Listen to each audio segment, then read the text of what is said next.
বহুত কেইজনে কৈ আছিলে যে ইংলিছৰ পেপাৰ ডিসকাস কৰিব লাগে গতিকে মই 2022 চনৰ ইংলিছৰ পেপাৰখন লৈ আহিছো জানি যে ইয়াত টোটাল মাৰ্কস আহে 35 আৰু সময় দিয়া হয় 2 ঘণ্টা 2022 চনৰ প্ৰফিচিয়েন্সি ইন ইংলিছ 1 ৰ পেপাৰখনত যিবোৰ কোৱেশ্চন আহিছে তাৰ বেছিভাগ কোৱেশ্চনে 2021 চনত যিবোৰ কোৱেশ্চন আহিছিলে হেবোৰে ৰিপিট হৈছে খুব কেইটা মানে নতুন কোৱেশ্চন দেখিবলৈ পাইছো বাকি গুটেবোৰ 2021 চনৰ পেপাৰতে ডিসকাস কৰা হৈছে এক নম্বৰ কোৱেশ্চন আহিছিলে আনসাৰ দা ফলোইং কোৱেশ্চনস ইয়াত 6টা কোৱেশ্চন কৰিব দিছে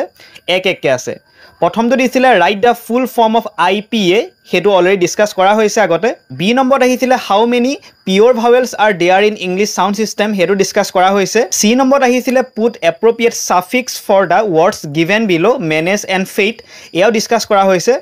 ডি নম্বৰ আহিছিলে construct sentences using the following phrases idioms any two ইয়াৰ এক নম্বৰ আহিছিলে আউট এণ্ড আউটৰ মিনিংটো হৈছে এবসলিউট বা কমপ্লিট দুটা এক্সাম্পল দিছো পঢ়ি লব 2 নম্বৰ আহিছিলে ৰেইনিং ক্যাটস এণ্ড ডগস আৰু ইয়াৰ মিনিংটো হৈছে হেভি ৰেইনফল ইয়াৰ এটা এক্সাম্পল দিছো চাই লব ই নম্বৰ আহিছিলে put appropriate prefix for the words given below happy আৰু পসিবল আহিছিলে যেটো ডিসকাস কৰা হৈছে আগতে F নম্বৰ আহিছিলে construct sentences using the following phrasal verbs এগৰা ডিসকাস কৰিম এক নম্বৰ আহিছিলে লুক আফটাৰ মানে হৈছে টেক কেয়াৰ অফ বা কেয়াৰ ফৰ এটা সেন্টেন্স দিয়া হৈছে হেতু চাই লব নম্বৰ আহিছিলে সুইচ অফৰ মিনিং হৈছে টাৰ্ন অফ তাৰো এটা সেন্টেন্স দিয়া হৈছে 3 নম্বৰ আহিছিলে ব্ৰিং ফৰ তাৰ মিনিংটো হৈছে ইন্ট্ৰোডিউস অৰ ৰিভিল সামথিং আৰু 4 নম্বৰ আহিছিলে শো আপ মানে হৈছে to arrive or appear at a place 2 number question আহিছিলে answer the following in brief তোমোকৈ আনসাৰ দিবলে কৈছে ইয়াত 2 কে আছে 5টা কোৱেশ্চন কৰিব দিছে টোটাল 10 নম্বৰ আছে এ নম্বৰ আহিছিলে define phoneme a phoneme is a unit of sound in a language that distinguishes one word from another. It's a basic building block of speech sound. For example, the words pet and bat differs only in their first phoneme P and B respectively.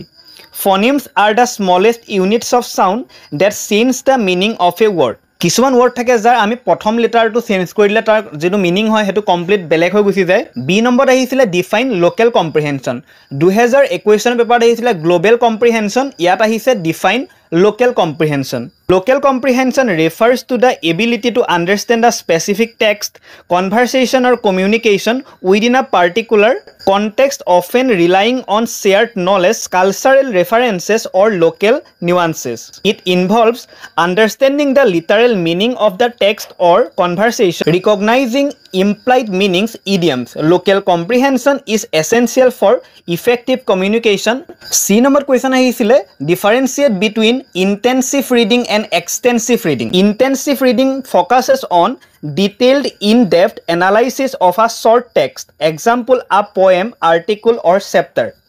Intensive reading involves reading a large quantity of text, example books like novels. Intensive reading's main goal to identify themes, motifs and symbolism. Main goal to improve reading fluency and speed. Intensive reading ত কি হয় আমি এটা এখন সৰু text পঢ়ো ধৰিলৈছো আমি এটা কবিতা পঢ়ো মানে কবিতাটো পঢ়ি পেলাই আমি তাৰ যি থিমস থাকে সিম্বলিজম মোটিভস হেবু জানিব ট্ৰাই কৰো ধৰিলৈছো আমি পৰীক্ষাৰ কাৰণে এটা কবিতা পঢ়িছো আমাৰ মেইন ফোকাসটো হয় আমি তাৰ মানে থিমসটো বুজি কিবাকে পৰীক্ষা নম্বৰটা ল'ব লাগে তেনেকুৱা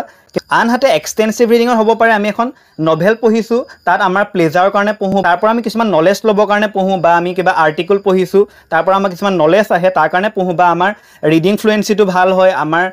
পঢ়া স্পিডটো ভাল হয় তাৰ কাৰণে পঢ়ো তেনেকুৱা ধৰণৰ বি নম্বৰ কোৱেশ্চন আহিছিলে ডেসক্ৰাইব দা প্ৰসেস অফ ক্ৰিটিক্যাল ৰিডিং ডিসকাস কৰা হৈছে আগতে